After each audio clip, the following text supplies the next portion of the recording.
এই গল্প আমি 2 দিন থেকেই বলতেছি। আমি ওই দিন গিয়েছিলাম রফিনগর ইউনিয়নের সর্বশেষ গ্রাম, এটার নাম আলীপুর। একটা মানুষ 2 চাক্কার একটা ট্রলির উপরে শুয়ে আছে, পাশে তার হিন্দু ভদ্রলোক, তার ওয়াইফ কাঁদতেছে আর অজরে চোখেতে পানি পড়তেছে। দেখে আমাকে জড়াইয়ে ধরতে আসছে। এই মহিলাটা সিঁদুর পরা, জড়াইয়ে ধরতে আসছে।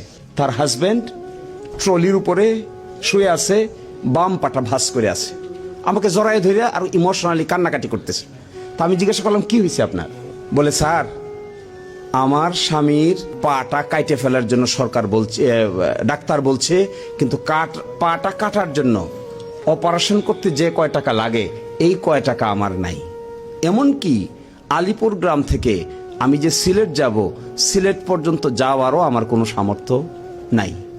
ডাক্তার বলছে 1 লক্ষ টাকা লাগবে, বাম পাটা কেটে ফেলতে হবে, গ্যাংগ্রিন হয়ে পা পচে হাঁটু পর্যন্ত আসছে।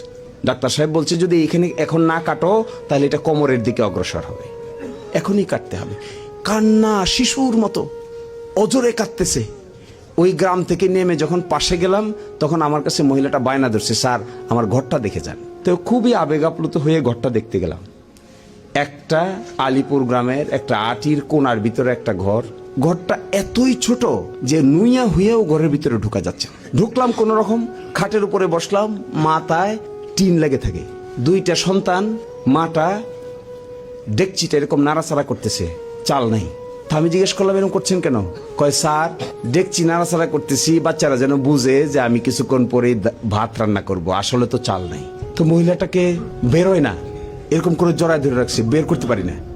2 জনে অনেকক্ষণ বসে এরকম হা করে শুধু তাকালাম আর দেখলাম, আহা, এটা ভাত রান্না করবে, চাল নাই, ডেকচি নাড়াচাড়া করতেছে, বাচ্চাদেরকে বোঝাচ্ছে যে ভাত হবে, আসলে তো চাল নাই। পাটা কাটে ফেলবে, পাটা লাগানোর জন্য টাকা চায় না, পাটা কাটার জন্য টাকা চাচ্ছে।